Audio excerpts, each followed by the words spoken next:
अपन राजस्थान इतिहास में टॉपिक पढ़ रहे थे राजस्थान के प्रमुख व्यक्तित्व हैं, जिसमें अपन ने पिछले पार्टों में 5 व्यक्तियों के बारे में पढ़ा। आज अपन पढ़ेंगे स्वतंत्रता सेनानी जिनका नाम है पंडित हीरालाल शास्त्री। ये पंडित हीरालाल शास्त्री जो हैं, इनका जन्म जोशी परिवार में होता है और इनका जन्म होता है 1899 से, यानी 1899 में इनका जन्म होता है। इनका जन्म जोबनेर में होता है और जोबनेर जगह है जयपुर में। देखो, जैसे जोबनेर, जैसे जयपुर, जैसे जोशी परिवार, तो जोबनेर, जयपुर, जोशी परिवार में जो जन्म होता है वो किसका? पंडित हीरालाल शास्त्री का। ये नौकरी कर रहे होते हैं और एक व्यक्ति के संपर्क में आते हैं। पंडित हीरालाल शास्त्री नौकरी कर रहे होते हैं, एक व्यक्ति के संपर्क में आते हैं जिसका नाम है अर्जुन लाल सेठी। ये वही अर्जुन लाल सेठी है जिसका जिक्र अपने पार्ट 1 में किया था, जिन्होंने नौकरी से इस्तीफा देते हुए एक बात कही थी कि यदि मैं नौकरी करूंगा तो अंग्रेजों को देश से कौन निकालेगा। अर्जुन लाल सेठी ने अपनी नौकरी से इस्तीफा दिया था रास बिहारी बोस के कहने पर। अर्जुन लाल सेठी के संपर्क में आने पर पंडित हीरालाल शास्त्री ने भी अपनी नौकरी से त्याग पत्र दे दिया। नौकरी को इस्तीफा दिया या नौकरी से क्या दे दिया? त्याग पत्र। किसके कहने पर? अर्जुन लाल सेठी। अर्जुन लाल सेठी को राजपूताने में राष्ट्रीयता का जन्मदाता माना जाता है। जयपुर राज्य में क्रांति लाने का श्रेय भी अर्जुन लाल सेठी को दिया जाता है, जिसका जिक्र अपने किया था पहले। पंडित हीरालाल शास्त्री की बात करते हैं तो इन्होंने याद रखना, अर्जुन लाल सेठी के संपर्क में आने के बाद में नौकरी से त्याग पत्र दिया और बाद में क्रांतिकारी गतिविधियों में भाग लेने लग गए। इन्होंने 1930 में 1930 में एक गीत लिखा जिसका नाम है परले प्रतीक्षा नमो नमः। परले प्रतीक्षा नमो नमः ये गीत लिखा और एक प्रसिद्ध गीतकार और लेखक के रूप में ये प्रसिद्ध हुई। परले प्रतीक्षा नमो नमः गीत के साथ में इन्होंने आत्मकथा लिखी और इनकी जो आत्मकथा लिखी उसका नाम है प्रत्यक्ष जीवन शास्त्र। तो प्रत्यक्ष जीवन शास्त्र, आत्मकथा और परले प्रतीक्षा नमो नमः जो गीत है वो किसने लिखा? पंडित हीरालाल शास्त्री ने। पंडित हीरालाल शास्त्री की पुत्री थी और इनकी पुत्री का नाम शांताबाई। ये जो शांताबाई है इसकी बाल्यकाल में ही मृत्यु हो जाती है, यानी 12 वर्ष की आयु में शांताबाई है इसका निधन हो जाता है। इसका निधन होता है 1935 में, 1935 में। 1935 में इसके निधन होने के उपरांत या इसके बाद में हीरालाल शास्त्री पुत्री शांतिबाई की स्मृति में 1935 में एक संस्था चलाते हैं जिसका नाम है जीवन कुटीर संस्था। ये जो जीवन कुटीर संस्था है इसकी स्थापना ये करते हैं निवाई के अंदर। निवाई जो जगह है ये टोंक में, तो निवाई टोंक के अंदर जीवन कुटीर संस्था की स्थापना किसने की थी? हीरालाल शास्त्री ने। कब की थी? 1935 में। 1935 में जीवन कुटीर संस्था की स्थापना की। याद रहे, जीवन कुटीर संस्था है ये भारत में महिला शिक्षा का सबसे बड़ा केंद्र माना जाता है। यदि महिला शिक्षा क्षेत्र में सबसे अच्छी भूमिका या महत्वपूर्ण भूमिका जो है वो किसकी? पंडित हीरालाल शास्त्री की मानी जाती है। इसी काम के लिए प्रसिद्ध है पंडित हीरालाल शास्त्री। जीवन कुटीर जो संस्था है ये निवाई टोंक में है। याद रहे, इसको वर्तमान में वन स्त्री विद्यापीठ के नाम से जाना जाता है। तो वन स्त्री विद्यापीठ, या आपको पूछ लिया कि जीवन कुटीर संस्था की स्थापना किसने की, तो आपका उत्तर आएगा पंडित हीरालाल शास्त्री। पंडित हीरालाल शास्त्री अन्य क्रांतिकारी गतिविधियों में भाग लेते हैं।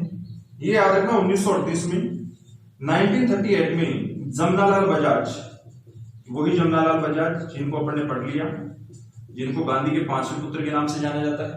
जमनालाल बजाज के कहने पर इन्होंने 1938 में जयपुर प्रजामंडल का पुनर्गठन किया। तो 1937-38 में जयपुर प्रजामंडल का पुनर्गठन किस स्वतंत्रता सेनानी द्वारा किया गया? पंडित हीरालाल शास्त्री द्वारा, जिसके अध्यक्ष जमनालाल बजाज बने थे। इनकी पत्नी भी थी। इसके अलावा इन्होंने 1942 में 1942 के अंदर इन्होंने मानसिंह सेकंड जो कछवा वंश का शासक, उनके प्रधानमंत्री मिर्जा इस्माइल के साथ में प्रजामंडल आंदोलन के तहत एक समझौता किया था, जेंटलमैन समझौता, जिसका जिक्र अपन प्रजामंडल आंदोलन में करेंगे। इसके अलावा इनकी जो पत्नी थी पत्नी का नाम याद रखना, रत्नाबाई शास्त्री। रत्नाबाई शास्त्री इनकी पत्नी का नाम है और रत्नाबाई शास्त्री है, इसने भी याद रखना क्रांतिकारी गतिविधियों में विशेष या महत्वपूर्ण भूमिका निभाई। जैसे रत्नाबाई की बात करें तो रत्नाबाई ने 1939 में 1939 याद रहे प्रजामंडल सत्याग्रह में भाग लेकर, तो प्रजामंडल सत्याग्रह में भाग लेकर इन्होंने याद रहे क्रांतिकारी गतिविधियों में महत्वपूर्ण भूमिका निभाई। रत्नाबाई जो शास्त्री है, रत्नाबाई शास्त्री को याद रखना 1955 में और 1975 में। 1955 में इनको पुरस्कार से सम्मानित किया गया पद्मश्री और 1975 में इनको पद्म विभूषण, ये दो पुरस्कार से सम्मानित किया गया। किसको? रत्नाबाई शास्त्री। रत्नाबाई शास्त्री को 1955 में पद्मश्री और 1975 में 1975 में पद्म विभूषण से सम्मानित किया गया। राजस्थान की पहली महिला जिसको पद्मश्री और पद्म विभूषण से सम्मानित किया गया। अकेली पद्म विभूषण से सम्मानित राजस्थान की पहली महिला जमुनालाल बजाज की पत्नी, जिसका नाम जानकी देवी बजाज, जिसको पद्म विभूषण से सम्मानित 1956 में किया गया। अपने जमुनालाल बजाज पिछले पार्ट में पढ़ा था, उसमें पूरा डिटेल से पढ़ा। हीरालाल शास्त्री की इसके अलावा एक बात और याद रखना, ये राजस्थान के प्रथम मनोनीत मुख्यमंत्री बने। तो राजस्थान के पहले मनोनीत मुख्यमंत्री हैं, वो भी कौन बने? हीरालाल शास्त्री। हीरालाल शास्त्री राजस्थान के प्रथम मुख्यमंत्री बने, मनोनीत मुख्यमंत्री बने। निर्वाचित टीकाराम पालीवाल है और ये मनोनीत है। इनको शपथ दिलाई थी, वो दिलाई थी मानसिंह सेकंड। मानसिंह सेकंड कछवा वंश का शासक है, जो राजप्रमुख भी बनता है एकीकरण में। राजस्थान के एकीकरण में पंडित हीरालाल शास्त्री प्रधानमंत्री बनते हैं। तो शपथ है वो मानसिंह सेकंड ने दिलाई थी। और मानसिंह दो हुए हैं कछवा वंश में। मानसिंह प्रथम है जिसने मुगलों की 52 वर्ष तक सेवा की थी, जिसने हल्दीघाटी युद्ध में अकबर के प्रमुख सेनापति के रूप में कार्य किया। पंडित हीरालाल शास्त्री है, इनकी जो मृत्यु होती है, इनकी मृत्यु होती है 1974 में। 1974 में इनकी मृत्यु हो जाती है, देहांत हो जाता है। याद रहे पंडित हीरालाल जो शास्त्री हैं, इन पर 1976 में 1976 में 25 पैसे की डाक टिकट भी क्या होती है? जारी होती है। तो 1976 में इन पर 25 पैसे की डाक टिकट जारी की गई। ये थे पंडित हीरालाल शास्त्री। एक बार आप दोबारा साथ में देखेंगे। अपन पंडित हीरालाल शास्त्री को पढ़ रहे हैं, जिनका जन्म 1899 से जोगनेर जयपुर में होता है। अच्छे स्वतंत्रता सेनानी है। अर्जुनलाल सेठी के ये नौकरी कर रहे होते हैं। अर्जुनलाल सेठी के संपर्क में आने के बाद में नौकरी को त्यागपत्र या इस्तीफा दे देते हैं। 1930 में ये पढ़ले प्रतीक्षा नमो नमः के नाम से गीत लिखते हैं और आत्मकथा इनकी है प्रत्यक्ष जीवन शास्त्र। ये लिखकर और या इनकी रचनाएं करके ये अच्छे गीतकार और लेखक के रूप में प्रसिद्ध होते हैं। इनकी पुत्री शांताबाई, जिसकी बाल्यकाल में मात्र 12 वर्ष में 1935 में मृत्यु हो जाती है, इसी की स्मृति में जीवन कौटिक संस्था की स्थापना करते हैं, जिसका मुख्य उद्देश्य महिलाओं को शिक्षा प्रदान करना।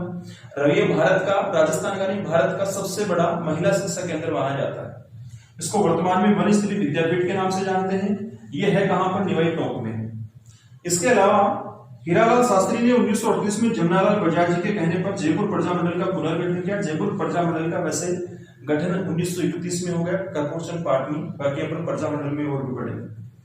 इनकी पत्नी का नाम रत्नाबाई शास्त्री, जिसने क्रांतिकारी गतिविधियों में भाग लिया। जैसे 1939 में प्रजामंडल सत्याग्रह में इन्होंने महत्वपूर्ण भूमिका निभाई। रत्नाबाई 1955 में इनको पद्मश्री और 1975 में इनको पद्म विभूषण से सम्मानित किया गया, जो राजस्थान की पहली महिला है। याद रहे हीरालाल शास्त्री राजस्थान के पहले मनोनीत मुख्यमंत्री बने। निर्वाचित को पूछे तो टीकाराम पालीवाल, इनको शपथ दिलाई थी मानसिंह सेकंड ने। इसके अलावा इनकी मृत्यु होती है 1974 में, 1974 में, और इन पर 1976 में 25 पैसे की क्या हो जाती है? डाक टिकट जारी की जाती है। इसके अलावा एक स्वतंत्रता सेनानी और हैं, जिसका नाम है जे नारायण व्यास। जे नारायण व्यास हैं, इनका जन्म भी 1889 में होता है, 1899 में होता है। यानी हीरालाल शास्त्री का जन्म भी 1899 ईस्वी और इनका जन्म भी कब होता है? 1899 ईस्वी। लेकिन जगह चेंज हो जाएगी। इनका जन्म होता है पुष्करणा में, और पुष्करणा जो जगह है वो कहां है भाई? जोधपुर में। पुष्करना जोधपुर में इनका जन्म होता है, 1899 में होता है। इनको कई उपनामों से जाना जाता है और बार बार उपनाम ही पूछे जाते हैं। देखो, इनको एक उपनाम से जाना जाता है, इन्हें कहते हैं राजस्थान का लोकनायक। सवाल पूछ लिया कि राजस्थान का लोकनायक किस क्रांतिकारी को या किस व्यक्ति को कहा जाता है, तो उत्तर आएगा जयनारायण दास। इसके अलावा इन्हें कहा जाता है, वो कहा जाता है शेर के राजस्थान। शेर के राजस्थान के नाम से प्रसिद्ध जो क्रांतिकारी है वो कौन है, जयनारायण दास। इसके अलावा इनको कहते हैं धुन का धनी। तो धुन का धनी है वो उपनाम भी किस व्यक्ति का है, जयनारायण दास का। इसके अलावा इनको कहा जाता है लक्कड़ फक्कड़। लक्कड़ फक्कड़ के नाम से किस व्यक्ति को जाना जाता है, तो भी उत्तर है जयनारायण दास। इसके अलावा इनको कहते हैं मां साहब। तो मां साहब के नाम से प्रसिद्ध है वो भी कौन है, जयनारायण दास। ये सभी उपनाम हैं वो जयनारायण दास के। याद रहे, राजस्थान में सामंतशाही व्यवस्था का विरोध पहली बार जयनारायण दास द्वारा किया गया। सामंतशाही व्यवस्था है, इसका विरोध भी किसने किया, जयनारायण दास। जयनारायण दास की इसके अलावा बात करते हैं तो याद रखना, जालोर का एक प्रसिद्ध नृत्य है और उसका नाम है ढोल नृत्य। तो जालोर के ढोल नृत्य को प्रसिद्धि दिलाने का कार्य या इसको प्रसिद्ध करने का जो श्रेय दिया जाता है वो भी किसको दिया जाता है, जयनारायण दास को दिया जाता है। जालोर का एक प्रसिद्ध नृत्य है ढोल नृत्य। इसके अलावा जयनारायण दास है, इन्होंने याद रखना राजस्थानी भाषा को विशेष महत्व दिया। तो राजस्थानी भाषा को विशेष महत्व देने का कार्य जयनारायण दास ने किया। राजस्थानी भाषा को विशेष महत्व इन्होंने दिया। हिंदी भाषा को ईमान की भाषा जमनालाल बजाज ने बोला। राजस्थानी भाषा को इन्होंने प्रांतीय भाषा का दर्जा दिलाने हेतु, प्रांतीय भाषा का दर्जा दिलाने के लिए उन्होंने एक पुस्तक लिखी और इस पुस्तक का नाम राजस्थानी आंदोलन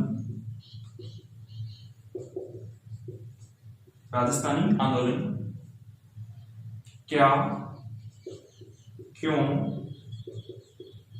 क्यों नहीं। राजस्थानी आंदोलन क्या, क्यों नहीं नामक पुस्तक है, वो किसने लिखी थी, जयनारायण दास ने लिखी थी। राजस्थानी भाषा को प्रांतीय भाषा का दर्जा दिलाने के लिए। तो आपको ये याद रखना है, पुस्तक है ये किसकी है, जयनारायण दास। राजस्थानी भाषा का प्रथम समाचार पत्र का प्रकाशन भी इन्होंने किया था। तो राजस्थानी भाषा का पहला समाचार पत्र है, इसका प्रकाशन किसने किया, जयनारायण दास। ये बात आ रही है, याद रखना 1932 में किया। और समाचार पत्र का जो नाम है वो है आंगी बाण,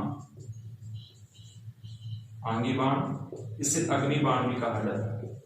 आंगी बाण या अग्निबाण नामक समाचार पत्र है, इसका प्रकाशन जो राजस्थानी भाषा का प्रथम समाचार पत्र है किसने किया, जयनारायण दास ने किया। कब किया, 1932 में। कहां से किया, तो आपका उत्तर आएगा ब्यावर से। ब्यावर कहां है, अजमेर। इसके अलावा अपन बात करते हैं तो कुछ समाचार पत्र और भी हैं। याद रहे, इन्होंने वर्धा महाराष्ट्र से 1927 में, यानी इस राजस्थानी भाषा वाले समाचार पत्र से पहले 1927 में तरुण राजस्थान का संपादन भी, तरुण राजस्थान जो समाचार पत्र है इसका संपादक भी इन्होंने किया था। ये वर्धा महाराष्ट्र से किया था, जबकि इसको अपन पहले पढ़ चुके विजय सिंह पत्री। इसके अलावा इन्होंने याद रखना 1936 में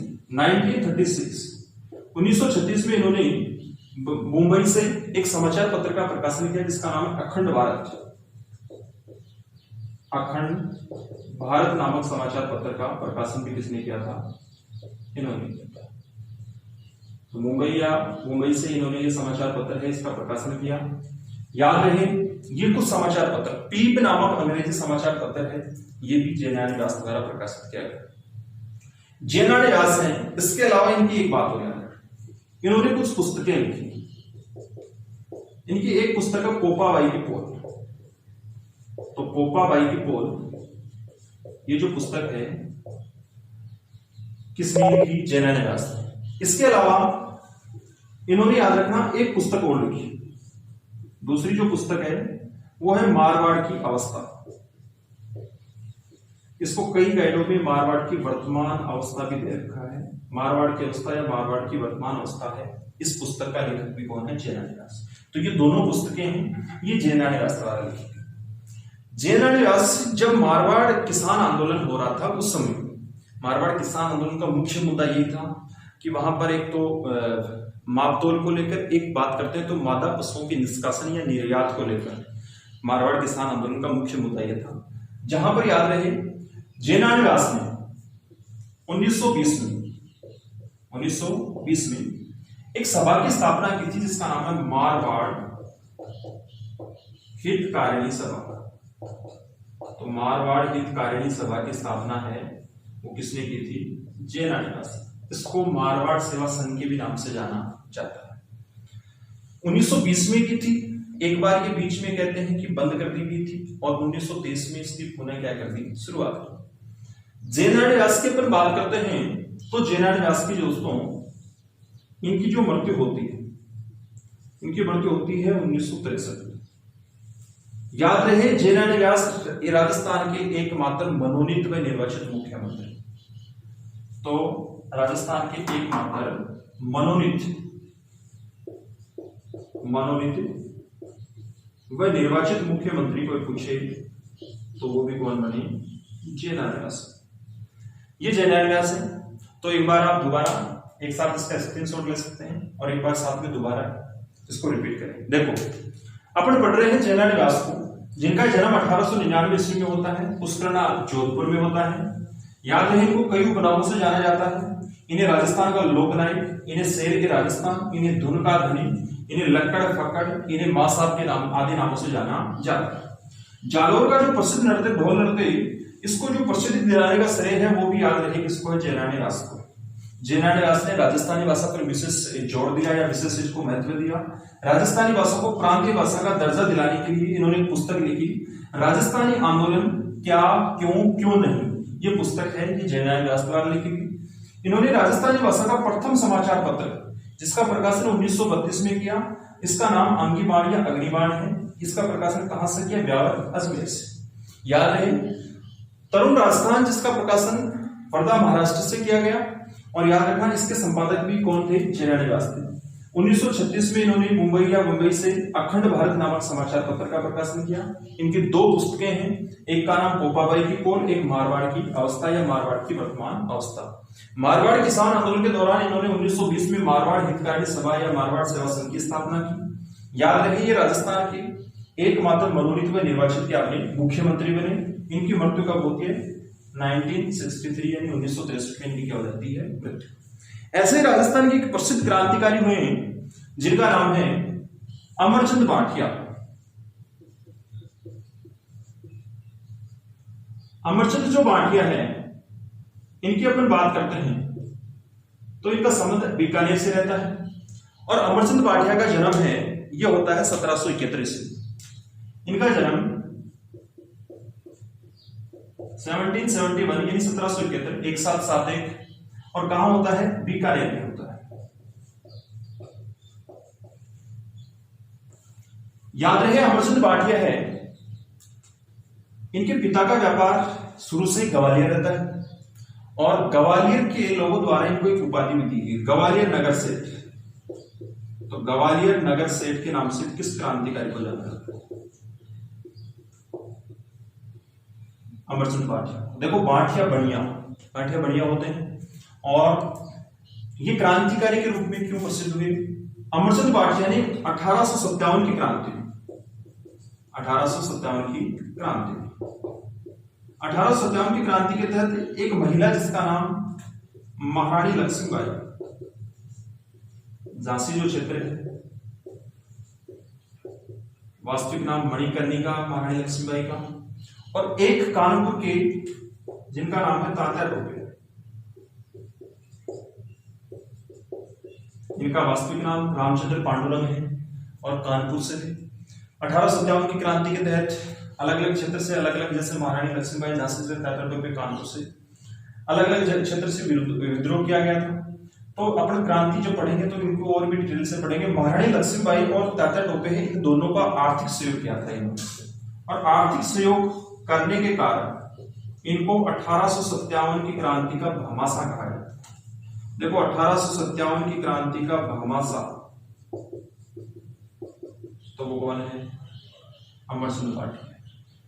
यदि आपको पूछ ले कि क्रांतिकारियों में, या अपन कह सकते हैं कि राजस्थान के प्रसिद्ध क्रांतिकारियों या स्वतंत्रता सेनानियों में भामाशाह किसको माना जाता है? 1857 की क्रांति का भामाशाह अमरचंद भाटिया है। क्रांतिकारियों में भामाशाह जमनालाल बजाज को है। इसने त्याग भूमि, कर्म भूमि, अपन बात करें राजस्थान केसरी, कई समाचार पत्र हैं उनके अंदर उन्होंने आर्थिक सहयोग किया था। तो इनको 1857 की क्रांति का भामाशाह कहा जाता है।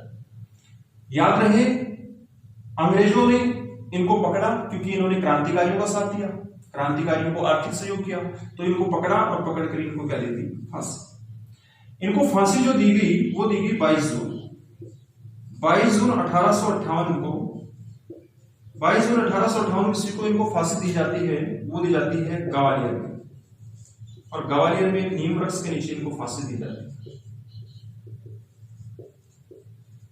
आज भी माना जाता है इस नीम वृक्ष ग्वालियर के अंदर इनकी प्रतिमा स्थित है।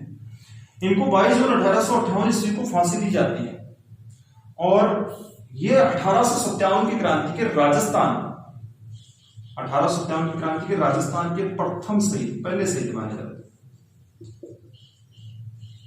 1857 की क्रांति के पहले शहीद ये हैं, इसलिए इनको राजस्थान का मंगल पांडे भी कहा जाता है। मंगल पांडे कौन था? मंगल पांडे बैरकपुर छावनी थी, पश्चिम बंगाल में बैरकपुर छावनी थी, और भारत में 1857 की क्रांति का पहला शहीद मंगल पांडे को ही माना जाता है। चर्बी वाले कारतूसों को लेकर वहां पर विवाद हुआ था, एनफील्ड राइफल जो बंदूकें थी, तो वहां पर विद्रोह किया था मंगल पांडे ने। इस विद्रोह के या आप कह सकते हैं बैरकपुर छावनी के प्रमुख सैनिक थे। इन्होंने 2 अंग्रेजी अधिकारियों की हत्या कर दी थी, बाप और हुसैन नामक। जबकि अपन क्रांति पढ़ेंगे 1857 तो इसको और भी डिटेल से पढ़ेंगे। तो राजस्थान का मंगल पांडे इनको इसलिए कहा जाता है क्योंकि 1857 की क्रांति के राजस्थान के पहले से ही, तो इनके 2 नाम हो गए, राजस्थान का मंगल पांडे, 1857 की क्रांति के भामाशाह किसको जाना जाता है? अमरचंद भाटिया। इनकी मृत्यु कब हो जाती है? 1858 ईस्वी में। क्यों हो जाती है? इन्होंने क्रांतिकारियों का सहयोग किया, 2 का, एक का दादा टोपे, एक का नाम महारानी लक्ष्मीबाई। इनको एक उपाधि के नाम से जाना जाता है, ग्वालियर नगर सेठ। ये अमरचंद भाटिया था। धन्यवाद दोस्तों, बाकी अपन नेक्स्ट क्लास